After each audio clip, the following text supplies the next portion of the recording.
Ukraine पर रूस के न्यूक्लियर हमले का नुकसान यूरोप पर हो सकता है। बड़ी खबर, सिर्फ ब्रेकिंग रखिए स्क्रीन पर। न्यूक्लियर हमले का रेडियो एक्टिव कंटामिनेशन रूस में भी फैल सकता है। यूके के सीक्रेट सर्विस के पूर्व चीफ सर जॉन सेवर्स का ऐलान। यूक्रेन, जर्मनी, ऑस्ट्रिया है वो, ऑस्ट्रेलिया नहीं है, ऑस्ट्रिया, हंगरी और कई देशों से गुजरने वाली दानूबे नदी कई देश में ला सकती है तबाही। अब ये जो इंफॉर्मेशन है सीधे प्ले ऑन करें, ये तो अपने आप में एक डेटरेंट बन गया। ये जो इंफॉर्मेशन है, यूक्रेन पर न्यूक्लियर हमला, यूरोप में तबाही।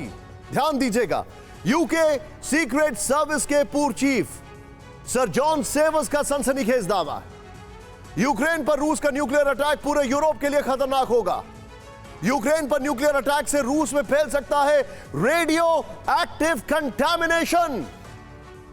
यूक्रेन पर न्यूक्लियर अटैक से दानूबे नदी में फैलेगा रेडियो एक्टिव कंटामिनेशन। यूक्रेन समेत दानूबे नदी से Germany, Austria, Slovakia, Hungary, Serbia, Croatia, Moldova, Bulgaria, Romania में एक्टिव रेडियो एक्टिव कंटामिनेशन फैलेगा।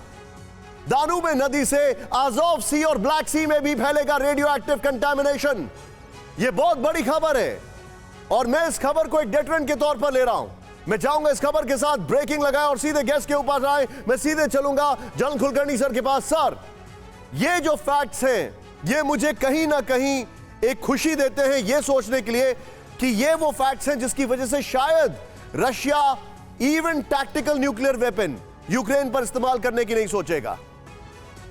निशान, इसमें कोई शक नहीं है। अगर आप चेरनोबिल इंसिडेंट देखें और उसके बाद अब, क्योंकि एक तरीके का है ये तो म्यूचुअली एश्योर्ड डिस्ट्रक्शन है, मैड बोलते हैं, तो इस तरीके से कोई भी जब, क्योंकि रूस जो है यूरोप के साथ सटा हुआ है और इसीलिए रूस जो है यूरोप का ही हिस्सा माना जाता है, कभी यूरो एशिया में भी। लेकिन बिल्कुल सही कहा आपने, रेडियो एक्टिव कंटामिनेशन पूरे जो भी उसके इर्द गिर्द के देश हैं उन सब पे जबरदस्त प्रभाव पड़ेगा और ये एक्चुअली एक डेटरेंस है। रूस भी कोई भी न्यूक्लियर टैक्टिकल हो या स्ट्रैटेजिक हो कभी भी इस्तेमाल नहीं करेगा, क्योंकि उसको मालूम है कि उससे नुकसान उसका भी होना है, चाहे कुछ भी हो जाए। और तबाही जब होगी तो जबरदस्त तबाही होगी और रूस का भी नामो निशान मिटेगा, तो कोई भी नहीं चाहेगा। और जितना भी हो रहा है ये सिर्फ एक तरीके से पोस्चरिंग हो रहा है, दिखाने के लिए कि जो long range weapons America Ukraine को दे रहा है वो जो है अगर रशियन सिटीज के ऊपर किसी प्रकार से भी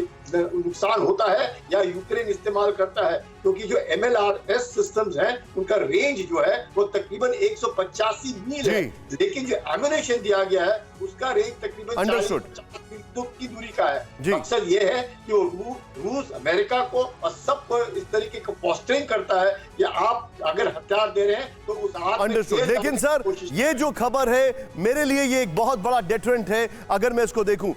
परवाह देश की, सोमवार से शुक्रवार रात 10 बजे TV9 भारतवर्ष पर।